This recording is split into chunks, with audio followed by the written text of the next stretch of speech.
She was sold to a mafia boss to pay her stepmother's debt. Cold, calculating, confined to a wheelchair, he seemed like a prison she'd never escape. What she didn't know, the man who bought her was hiding the deadliest secret in the city. And the moment she discovered it, she became the only person he'd ever trust. The rain hit my face like tiny bullets as my stepmother's nails dug into my arm. "Move faster," Helena hissed, dragging me across the wet concrete of the abandoned dockyard. My worn sneakers slipped on the slick ground, but she didn't slow down. She never did when money was involved. I was 19 years old, and I was being sold like a piece of furniture. The smell of salt water and rust filled my nose as we approached a circle of black SUVs. Their headlights cut through the darkness, making me squint. Men in suits stood like statues around the vehicles, all carrying guns that weren't even trying to be hidden. My heart hammered so hard I thought it might burst through my ribs. "Helena, please," I whispered, my voice cracking. "Don't do this. I'll work more hours, I'll—" "Shut up," she shoved me forward so hard I stumbled. "You should be grateful. Do you know how much debt your useless father left me? This is your chance to be useful for once in your pathetic life." Tears burned my eyes, but I refused to let them fall. Not in front of her.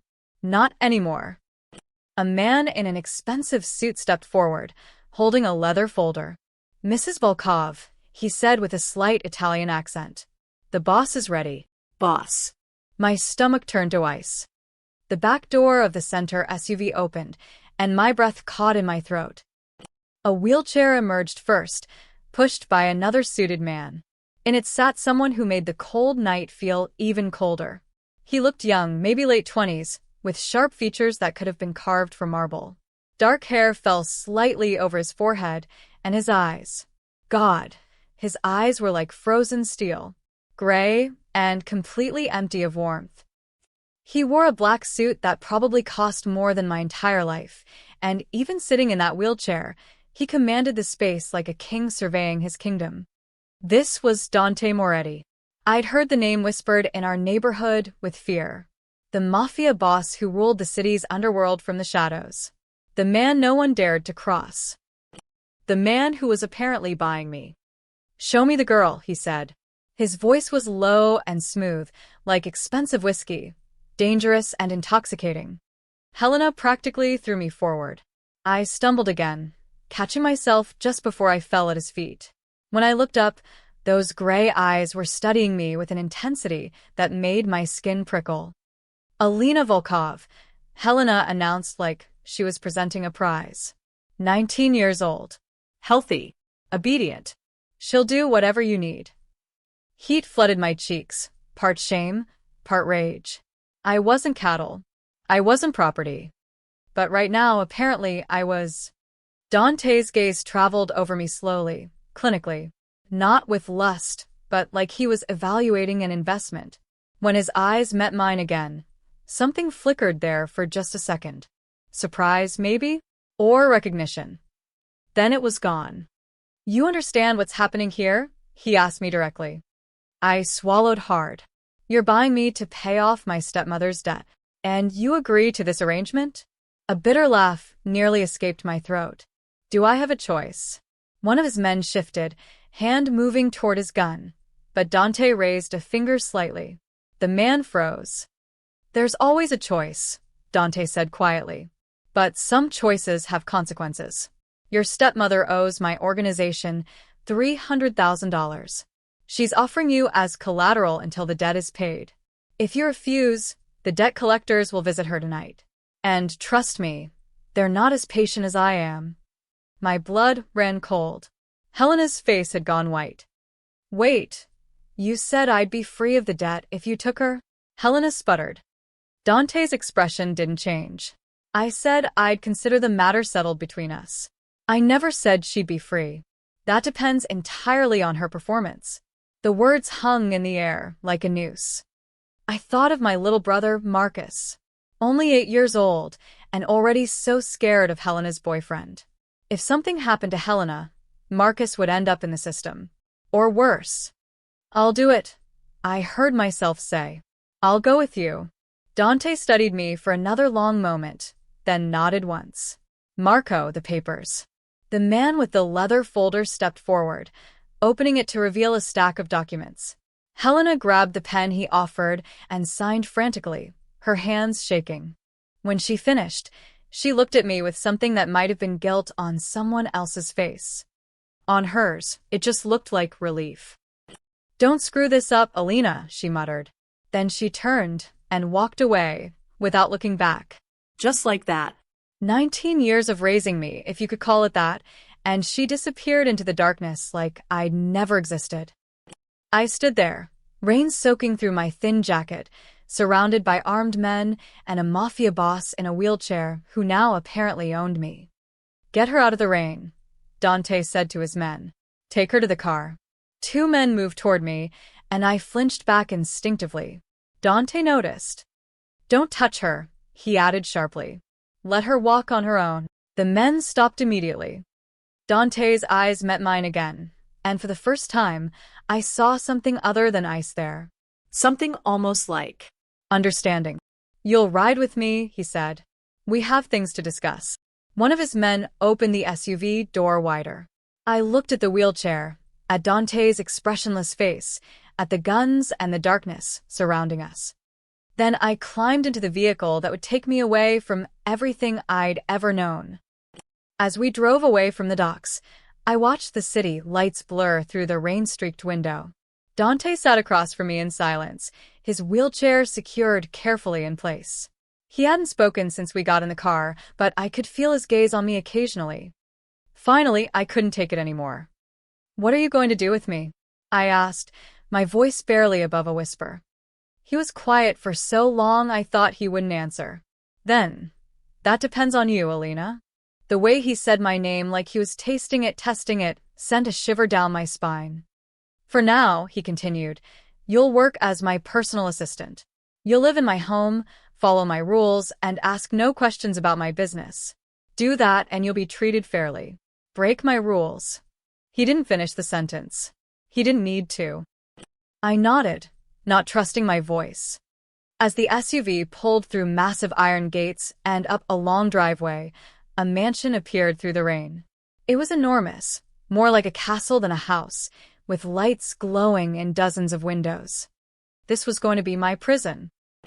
Or maybe, I thought as I caught Dante watching me again with those unreadable eyes, it was going to be something much more complicated than that. The car stopped and my new life began. I woke up to sunlight burning through unfamiliar curtains. For a moment, I forgot where I was. Then it all came crashing back.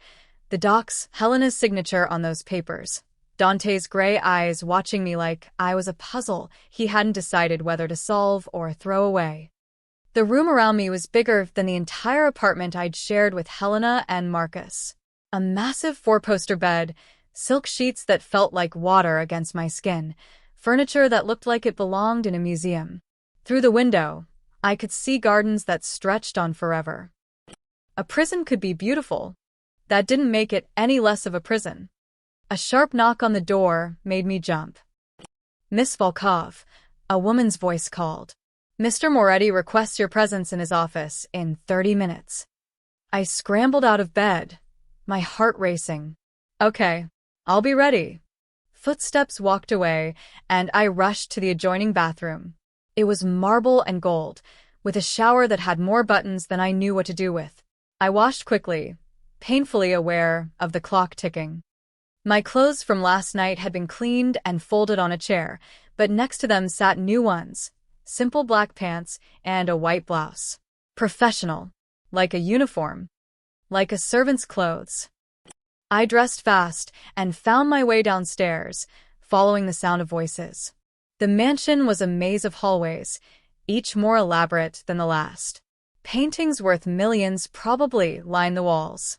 Men in suits stood at strategic corners, all armed, all watching me with blank faces.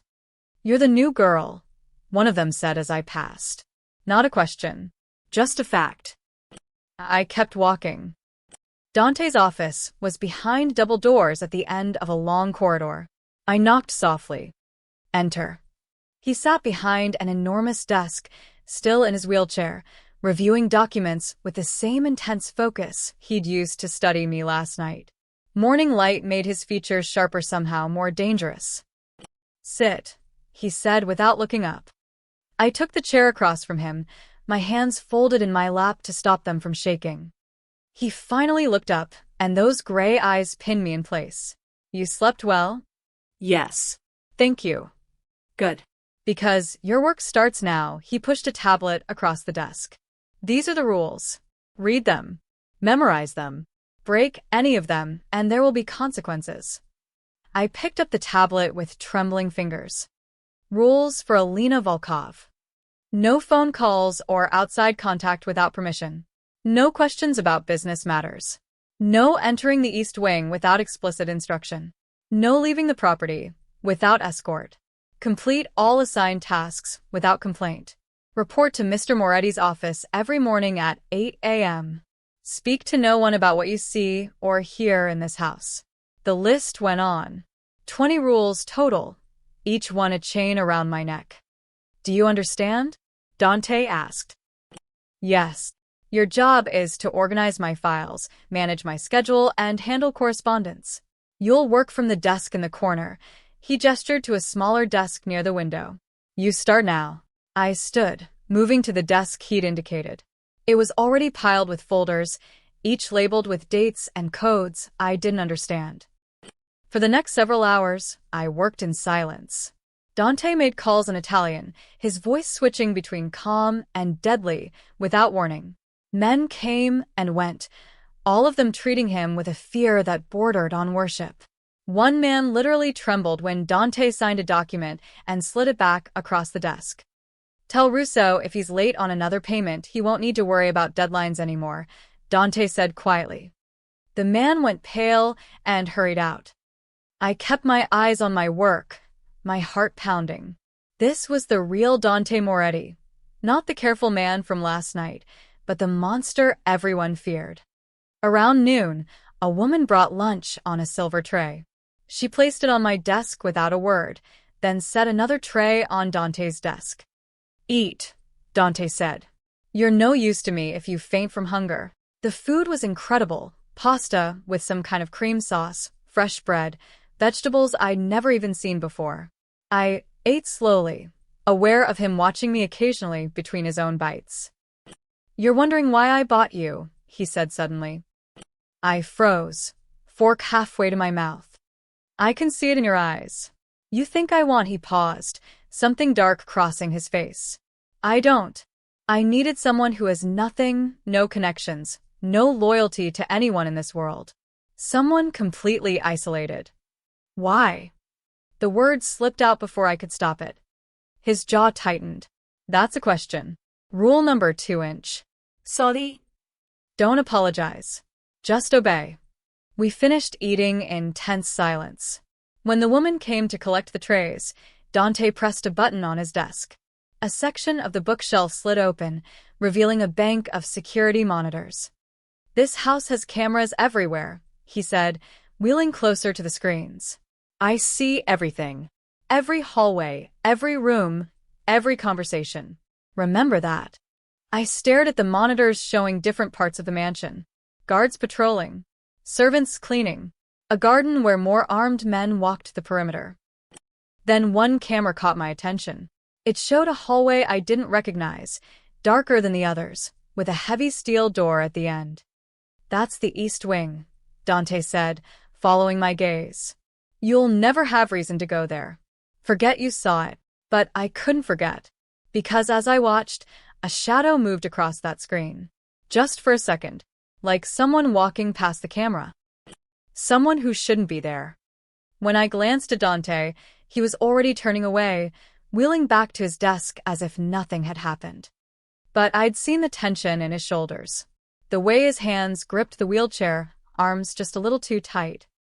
He was hiding something in that East Wing. And somehow, I knew my life depended on never finding out what it was. 2 days of working for Dante taught me 3 things. First, he never slept. I'd see lights in his office at 3 in the morning when I got up for water. Second, everyone in this mansion was terrified of him. Even the head of security, a man built like a tank, spoke to Dante in whispers. Third, Dante never left his wheelchair. Not once. Not even to reach something on a high shelf. He'd call someone to get it for him. It should have made him seem weak. Instead, it made him seem more dangerous. Like a caged tiger that didn't need to move to kill you. On my third morning, everything changed. Take these to the archive room, Dante said, handing me a stack of folders. East Wing, second floor. Marco, will show you. My heart skipped. The East Wing. The place I was supposed to forget about.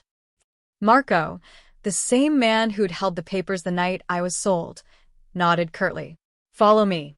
Stay close. We walked through corridors I hadn't seen before, each one progressively darker. The expensive paintings disappeared. The marble turned to plain concrete. It felt like descending into a different world. Here, Marco said, opening a door to a room filled with filing cabinets. Put them in cabinet 7, alphabetically. Don't touch anything else. I'll be right outside. He closed the door, and I was alone. I filed the folders quickly, my hands shaking slightly. Something about this wing felt wrong. Too quiet. Too cold. As I finished, I heard it. Footsteps. Not the heavy boots of guards or the soft shuffle of servants. These were quick. Confident. Coming from somewhere above me. I froze, listening. The footsteps moved across the ceiling, steady and strong. Like someone walking normally. But that was impossible. This was the second floor. There was nothing above me except the roof. Unless there was a third floor no one talked about. The footsteps stopped. Then started again, moving in a different direction. My curiosity burned hotter than my fear. I cracked open the door. Marco was at the end of the hallway, talking on his phone with his back to me. I slipped out and moved in the opposite direction. The hallway stretched ahead like a throat waiting to swallow me. Dim bulbs flickered overhead. I passed empty rooms with covered furniture, a storage closet, a bathroom that looked like it hadn't been used in years. Then I saw it. At the very end of the hall stood a door different from all the others. Steel reinforced, with a keypad lock that glowed red. And something else, a camera pointed directly at it. I stepped closer, my pulse hammering in my ears. Behind that door, I heard them again. Footsteps. Clear as day. Walking. Not rolling. My mind raced. Dante was wheelchair-bound. Everyone knew that. But those footsteps. What the hell are you doing here? I spun around. Marco stood 5 feet away, his hand on his gun. His face was dark with anger. I got lost, I stammered. I was looking for the bathroom. The bathroom's on the first floor. You know it is, he grabbed my arm hard enough to bruise. This area is forbidden. Didn't you read the rules? I'm sorry, I just... No excuses, he dragged me back down the hallway, his grip like iron. Mr. Moretti will hear about this. My stomach dropped. Please don't. It was an accident. I swear I won't. Save it. He hauled me back to Dante's office and knocked sharply. Enter. Marco shoved me inside. Dante sat behind his desk, reviewing something on his laptop. He looked up, his expression unreadable. She was in the restricted area, Marco said. Near the sealed room. Dante's eyes locked onto mine. The temperature in the room seemed to drop 10 degrees. Leave us, he said quietly. Marco Gesetatit. Sir, protocol says. Leave. Us. Marco left, closing the door behind him. The silence stretched like razor wire. Dante closed his laptop and folded his hands on the desk. When he finally spoke, his voice was soft. Dangerously soft. What did you see? Nothing. I got lost, I didn't mean to. What? Did you see? My mouth went dry. A door. Just a door. Did you hear anything? I hesitated a second too long. His jaw clenched. I could have you killed for breaking that rule. Do you understand that? Tears pricked my eyes, but I refused to let them fall. Yes. Then why did you do it? I heard footsteps, I blurted out. From above the archive room. I thought someone might be in trouble. Something flickered across his face. Surprise? Fear? It vanished as quickly as it appeared. You heard old pipes, he said coldly. This mansion is over 100 years old. It makes noises. That's all you heard. But it sounded like. That's all you heard. Each word was sharp as a knife. Am I clear? I nodded, not trusting my voice. He wheeled around his desk, stopping inches from my chair. Up close, I could see the tension in his shoulders, the tightness around his eyes. He was angry, yes. But underneath that, he was afraid. You will never go to the East Wing again unless I explicitly order it, he said. You will forget that door exists. You will forget those sounds. If I hear that you've mentioned this to anyone, you'll disappear. Do you understand? Yes. Get out. I practically ran from the office. That night, I couldn't sleep. I kept seeing that steel door, hearing those footsteps. Dante's fear. Around midnight, I went to my window for air. My room overlooked a private balcony on the floor below. Dante's balcony, I'd learned. Movement caught my eye. A figure stood there in the moonlight. Tall. Moving smoothly across the space. Walking. My breath stopped. Then the figure turned, and I saw his face clearly. Dante. Standing. Walking. Moving like there was nothing wrong with his legs at all. I jerked back from the window, my heart exploding in my chest. Before I could process what I'd seen, I looked again. The balcony was empty except for a wheelchair, sitting innocently in the shadows. And I knew, absolutely knew, that everything I'd been told was a lie. I spent the next week pretending I hadn't seen anything. It was harder than it sounds. Every time Dante wheeled past me, I wanted to scream the truth. Every time he called someone to reach something for him, I wanted to call him a liar. But I kept my mouth shut, because girls who knew too much in the Mafia world didn't live long. Then came the coffee incident. It was a regular Tuesday morning. I was carrying Dante's espresso from the kitchen when one of the guards rounded the corner too fast. We collided. The cup flew from my hands and arced through the air in slow motion. It landed directly on Dante's desk, soaking papers and his laptop. No. I grabbed napkins, frantically dabbing at the spreading brown stain. I'm so sorry, I didn't mean. Stop, Dante's voice was ice. He stared at the ruined documents, jaw clenched. These were originals. Irreplaceable contracts. My hands shook. I'll fix it. There has to be something. Go to the storage room. 3rd floor. There are cleaning supplies that might save the leather portfolio. He pointed to a door I'd never noticed before. Through there. The elevator's behind the bookshelf. 3rd floor, turn left. I ran. The bookshelf swung open with a soft click, revealing a sleek metal elevator. I stepped inside and pressed the button marked 3. The doors closed. But the elevator didn't go up. It went down. My stomach lurched as we descended. The doors opened to reveal something impossible. A massive underground office. All glass walls and steel beams and computer monitors everywhere. It looked like a command center from a spy movie. Banks of screens showing security feeds, maps, financial data streaming in real time. And in the center of it all, visible through a glass wall, stood Dante. Standing. He wore tactical gear instead of his usual suit. No wheelchair in sight. He moved around a table covered in blueprints, pointing at details while 5 men in masks listened intently. His movements were fluid, powerful, like someone who'd never been injured a day in his life. I couldn't breathe. Couldn't think. Could only stare. The shipment arrives Thursday, Dante said, his voice carrying through the glass. I want 3 teams positioned here, here, and here. Russo thinks he can undercut our routes. We'll show him what happens when. He turned. Our eyes met through the glass. Time stopped. The look on his face was pure shock. Then it hardened into something terrifying. Get her, he snapped.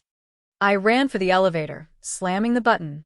The doors started closing just as the masked men rushed forward. I pressed myself against the back wall, gasping. Going up. Going up. Please go up. The elevator rose, and I burst out into Dante's office, my heart trying to escape my chest. I had seconds. Maybe less. I grabbed the first cleaning spray I saw from a cabinet and was back at his desk when the bookshelf clicked open. Dante wheeled out, back in his chair, back in his suit. Like magic. Like nothing had happened. But his eyes told a different story. They were cold enough to freeze blood. "Come with me," he said quietly. I got the cleaning spray. Now. He wheeled down the hallway to my room. Once inside, he locked the door and positioned himself between me and any escape. "How much did you see?" he asked. My voice came out as a whisper. "Everything." His hands gripped the armrests so tight his knuckles went white. For a long moment, he just stared at me. I could see him calculating, weighing options, deciding if I needed to disappear. "You can walk," I said, finding my voice. "You've been lying this whole time." "Yes." The simple admission shocked me more than the secret itself. "Why?" "That's not your concern. You're going to kill me, it wasn't a question." "I should." He ran a hand through his hair, a gesture so human it startled me. "You've seen what no one outside my inner circle knows. You're a liability now. Then why haven't you?" He looked at me for a long time. "I don't know," he finally said. "Maybe because you didn't run screaming to my enemies the moment you suspected. Maybe because you've kept quiet for a week even though I saw the questions burning in your eyes." He leaned forward. "Or maybe because you're too useful alive." "Useful how?" "You're nobody, Alina. No connections, no family who cares, no one who'd look for you if you vanished. That makes you valuable. You can go places, hear things, see things that my men can't." He paused. "But only if I can trust you. And can you?" "That depends." "Can I?" I thought about Helena, about Marcus stuck with her, about the life I'd left behind that had never wanted me anyway. I thought about the past week, watching Dante command respect and fear from some of the most dangerous men in the city. About the way he'd told his men not to touch me that first night. About how he could have killed me a dozen times by now but hadn't. "Yes," I said. "You can trust me. Why should I believe you?" "Because I'm just as trapped as you are," I said. "Different cage, same reality. We're both hiding who we really are to survive." Something shifted in his expression. Not quite trust, but recognition. "If you tell anyone, and I mean anyone, what you saw, I'll know," he said. "And then there won't be any more conversations. Understand?" "I understand." He studied me for another moment, then wheeled to the door. He paused with his hand on the lock. "The coffee stain can't be fixed," he said without turning around. "Some damage is permanent. Remember that." Then he was gone, leaving me alone with a secret that could get me killed. And the strange feeling that Dante Moretti had just trusted me with his life. After the underground office incident, something changed between Dante and me. He didn't trust me, not completely, but he stopped hiding certain things. When he took business calls, he didn't always send me out of the room.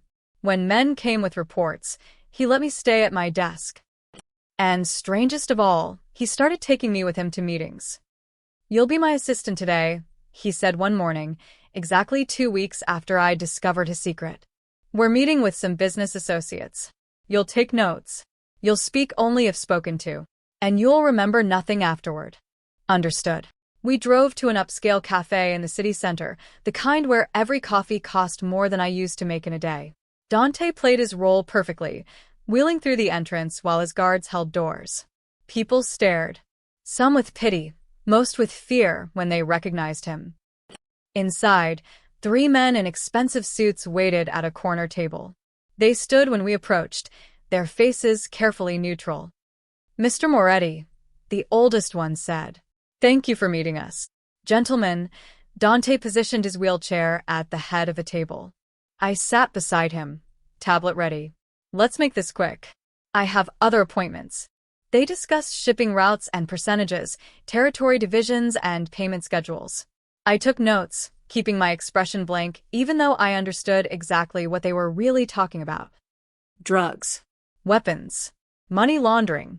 As the meeting dragged on, I noticed two men at the bar watching us.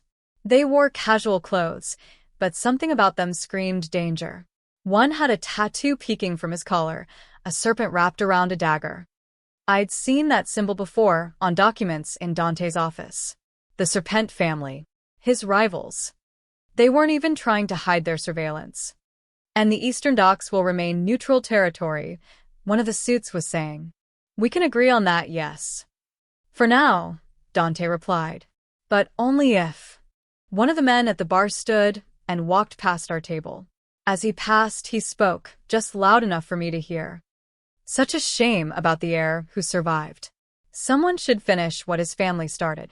My blood turned cold. He kept walking, disappearing into the bathroom.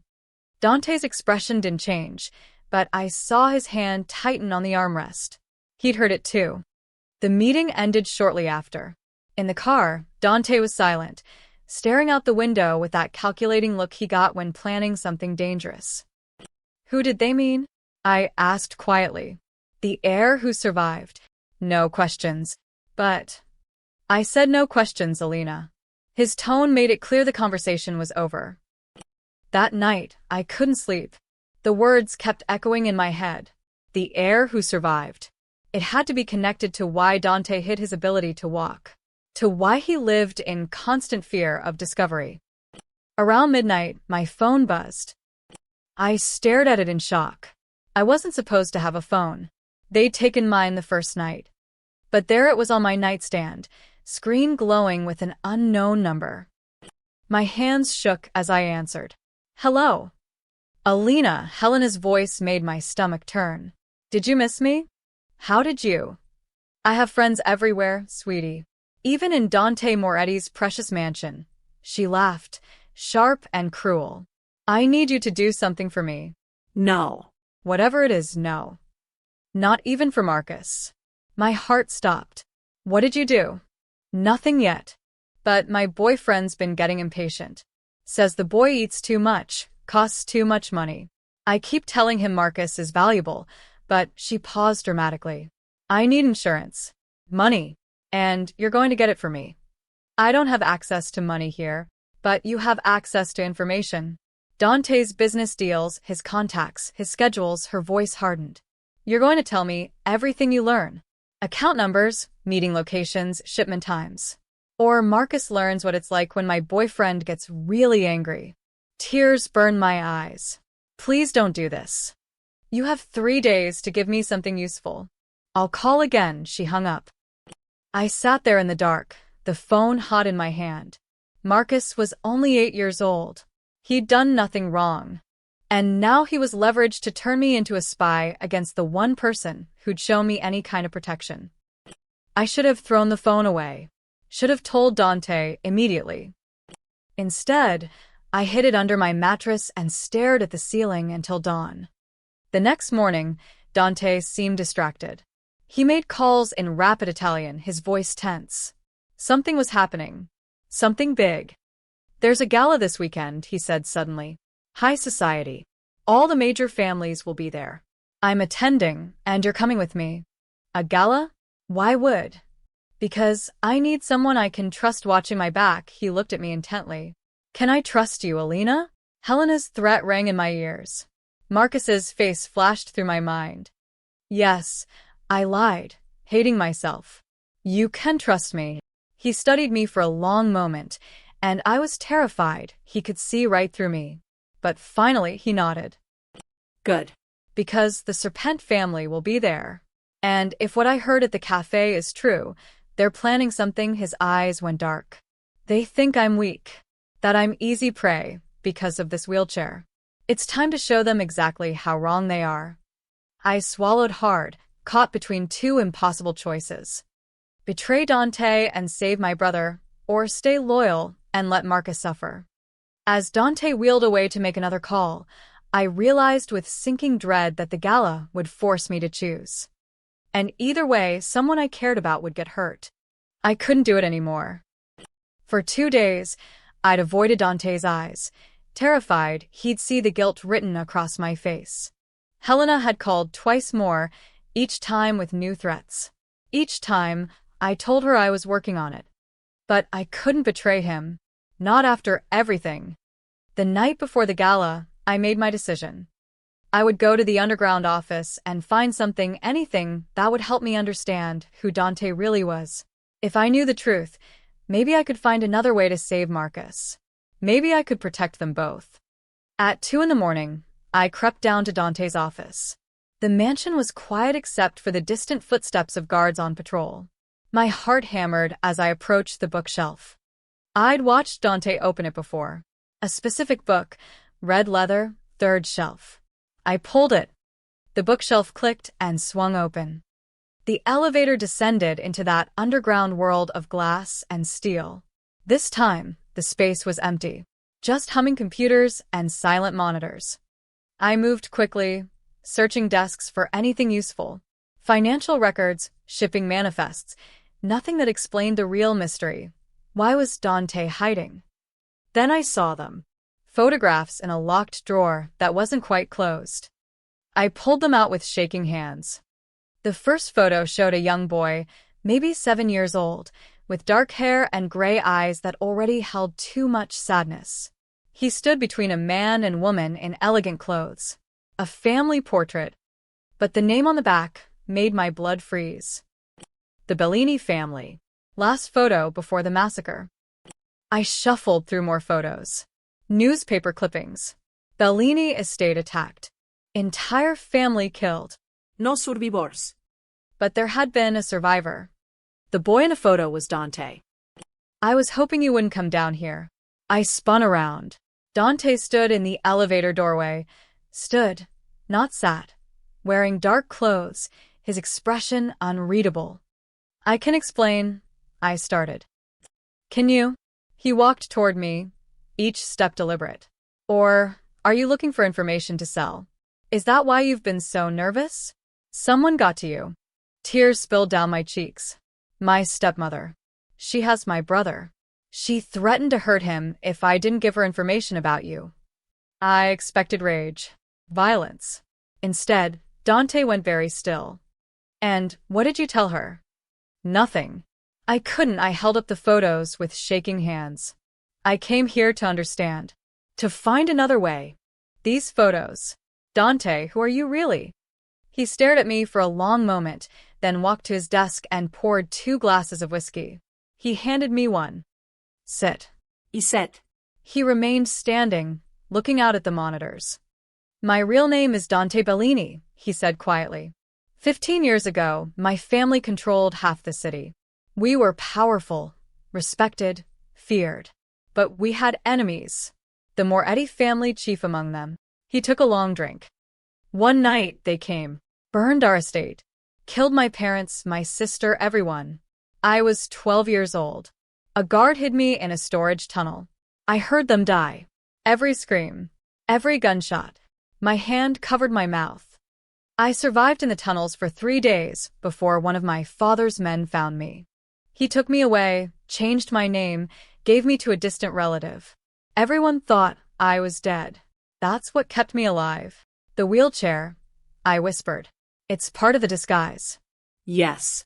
When I turned 20, I came back. Took the Moretti name, the family that destroyed mine. Built my own organization from nothing. Everyone sees a disabled boss, weak, unthreatening. They never suspect that Dante Moretti is actually the Bellini heir, his jaw clenched. For 15 years, I've been gathering power, waiting for the right moment to reveal the truth and take everything back. The gala, I said. The Serpent family. They know. Someone leaked information. They're planning to kill me before I can expose them. He turned to face me. That's why I need to know, Alina. Can I trust you? Because if I can't, I need to know now. I stood, legs shaking. My brother is 8 years old. My stepmother will hurt him if I don't cooperate. I came here to find a way to save you both. Fresh tears fell. I don't know how to do that. But I can't betray you, even if it costs me everything. Something shifted in his eyes. Not quite warmth, but something close. What's your brother's name? Marcus. He pulled out his phone and made a call. Romano? I need a child extracted. 8 years old, Staying with Helena Volkov, he rattled off the address. Make it look like child services. She won't fight it if she thinks it's legal. Bring him to the safe house, he paused. Tonight. My heart nearly stopped. What are you doing? He ended the call. Protecting what's mine. You work for me now, Alina. That means your family is under my protection. He stepped closer. Your stepmother made a mistake threatening you. By morning, your brother will be safe, and she'll have no leverage. Why would you do this? Because you chose loyalty over survival. That's rare in my world. He reached out and wiped a tear from my cheek, the gesture surprisingly gentle. And because I meant what I said before. I need someone I can trust at that gala. Someone who'll watch my back when I reveal the truth. You're going to tell everyone who you really are? Yes. And when I do, every enemy I've ever made will try to kill me. His gray eyes locked onto mine. Still want to stay? I thought of Marcus, finally safe. Of Dante, standing tall, trusting me with his deadliest secret. Yes, I said. I'm staying. He almost smiled. Then we'd better survive tomorrow night. The Grand Palazzo Hotel glittered like a jewel box, filled with the most dangerous people in the city.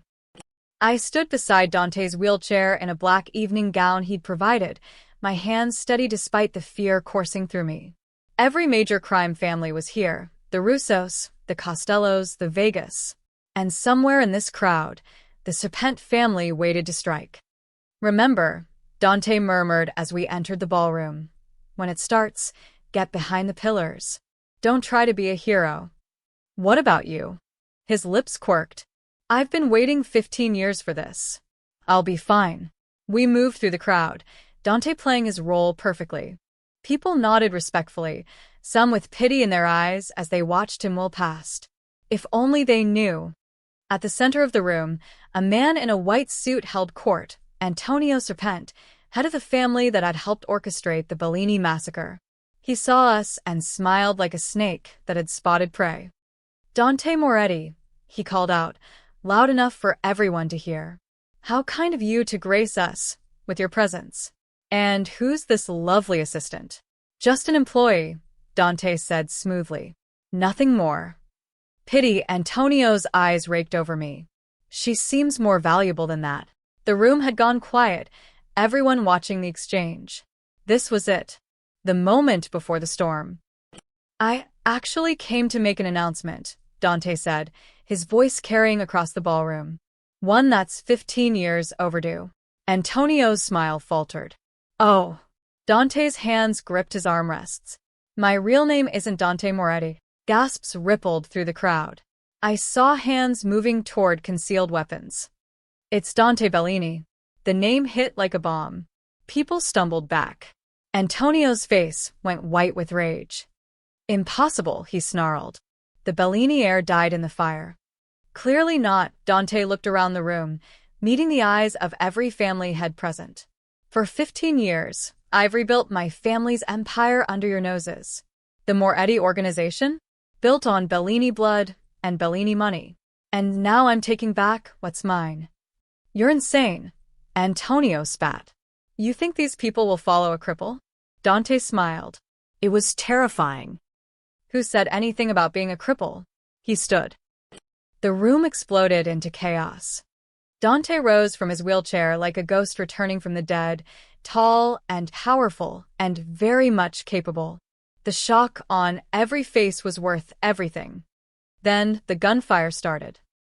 Serpent's men drew weapons, but Dante was faster. He pulled a gun from inside his jacket and fired, dropping 2 men before they could aim.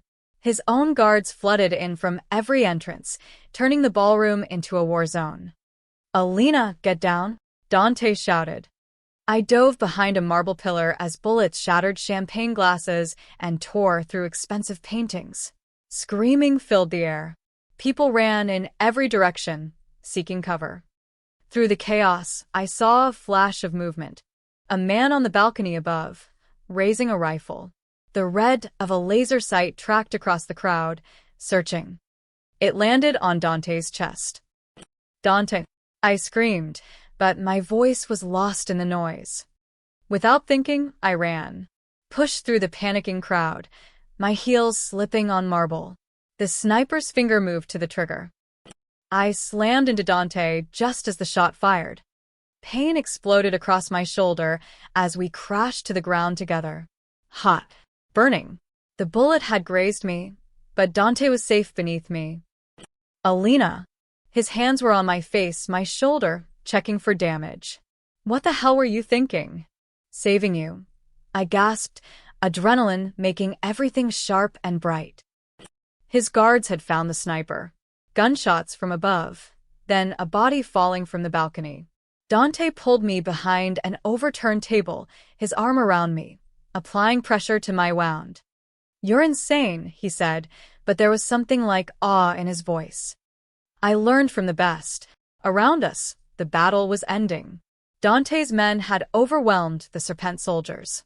Antonio tried to run, but Marco blocked his path, gun raised. Dante stood, helping me up despite my injury. We walked forward together, and the room parted for us. Antonio knelt now, surrounded, defeated. You killed my family, Dante said quietly. My parents. My sister. You burned them alive. It was business, Antonio wheezed. Nothing personal. For you, maybe Dante's gun rose. For me, it was everything. Wait, I said softly, touching his arm. Let the families see justice done properly. Not in anger. Dante looked at me, then at the crowd of witnesses around us. Every major player in the city watched this moment. He lowered his gun. Antonio Serpent, for the massacre of the Bellini family and attempted murder tonight, I claim blood debt. Your empire, your holdings, everything. It all belongs to the Bellini family now. You're finished. He turned to address the entire room. The Bellini family has returned. Anyone who stands against us will share Serpent's fate. Anyone who seeks alliance will be heard. His hand found mine, gripping tight. This is the new order. Adapt or fall. Silence. Then, slowly, one by one, the family heads nodded. The heir had returned, and the city would never be the same. As we walked out of the ballroom, my shoulder bleeding but my head high, Dante leaned close. You saved my life, he whispered. You saved my brother, I whispered back. We're even. His hand tightened on mine. No, Alina. We're just beginning. 3 weeks after the gala, I stood on Dante's private balcony watching the sunrise paint the city gold. My shoulder had healed, leaving only a thin scar, a permanent reminder of the night everything changed. The night a sold girl became something more. The city below was different now, quieter. The Serpent Empire had been dismantled, its territories absorbed into Bellini holdings. Antonio rotted in a prison Dante controlled, alive but powerless. A worse fate than death for a man like him. You're up early. I turned. Dante walked onto the balcony carrying 2 cups of coffee, moving with the easy confidence of someone who no longer needed to hide. He'd burned the wheelchair the morning after the gala. Burned it in the courtyard while his men watched, a symbolic end to 15 years of deception. Couldn't sleep, I admitted, taking the coffee he offered. Too much has changed. Regrets. I thought about Helena, currently under investigation for child endangerment and fraud. About Marcus, safe in a good foster home with visits from me twice a week. About standing in this mansion not as property, but as someone who belonged. No, I said. No regrets. Dante leaned against the railing beside me, close enough that our shoulders touched. The families have been asking about you. What about me? Who you are. What position you hold, he smiled slightly. Some think you're just a lucky assistant. Others suspect you're much more. Heat crept up my neck. And what do you tell them? That it's none of their business. He turned to face me fully, his gray eyes intense in the morning light. But I've been thinking about what to tell you. My heart hammered. What do you mean? When I bought you, I saw a transaction. A nobody who could be useful. He set down his coffee and took my hand. But you became the person who discovered my secret and kept it. Who faced down a sniper to save my life. who stood beside me when I reclaimed my name, his thumb traced circles on my palm. You're not an assistant, Alina. You haven't been for a long time. Then what am I? My partner. If you want to be. The word hung between us, heavy with meaning. Partner. Not possession. Not employee. Equal. Your world is dangerous, I said quietly. People will always be trying to kill you. There will always be enemies. Yes. And you're asking me to stay in that world? To stand beside you through all of it? I'm asking you to choose. He stepped closer, his free hand cupping my face. 15 years ago, everything was taken from me. My family, my name, my life. I spent all this time focused on revenge, on taking back what was mine. But you, his voice softened. You made me remember what it feels like to trust someone, to care about someone beyond strategy and power. Tears pricked my eyes. Dante. I'm not good at this, he continued. I've spent too many years being cold, calculating, always 3 steps ahead. But with you, I want to try being something else. Something more. I thought about the girl who'd been dragged to those docks, terrified and alone. She'd been sold like property, handed over to a monster. Except the monster turned out to be a man, complicated, damaged, but capable of surprising gentleness. I choose you, I whispered. I choose this life. All of it. His smile was real this time, transforming his face. Even knowing what it costs. Especially knowing, I rose on my toes and kissed him. Soft at first, tentative. Then deeper as his arms wrapped around me, holding me like something precious. When we broke apart, the sun had fully risen, bathing everything in warm light. So, what happens now? I asked. Now. Dante pulled me close, his chin resting on top of my head. Now we rebuild. The Bellini family will rise again, but different this time. Stronger. Smarter. He pulled back to look at me. And you'll be at the center of it. My partner. My conscience. The person who reminds me there's more to power than fear. That's a lot of responsibility. Can you handle it? I laughed. I took a bullet for you. I think I can handle it. His expression turned serious. There's something else. He reached into his pocket and pulled out a small box. Inside was a ring, simple, elegant, with a single diamond that caught the sunlight. This was my mother's. The only thing I managed to save from the fire. My breath caught. I'm not asking you to marry me, he said quickly. Not yet. We barely know each other outside of crisis and chaos. But I want you to have it. As a promise that when the time is right, when we've built something stable and lasting, I'll ask properly. I took the ring with shaking hands. It felt like history, like hope. I'll keep it safe, I promised. Until you ask. And when I do. I slipped the ring onto my right hand, where it fit perfectly. Ask me properly, and find out. He laughed, a real, genuine sound I'd never heard before. It transformed him, made him look younger, lighter. Like the boy in those old photographs might have looked if tragedy hadn't found him. We stood together on that balcony, watching the city wake up. Somewhere below, Dante's men were starting their patrols. Business would continue.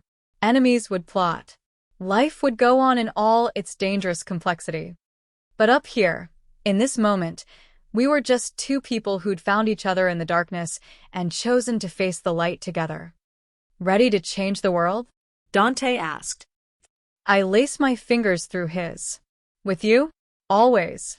The once hidden heir and the sold girl stood together as equals, ready to reshape their empire into something new. Something better.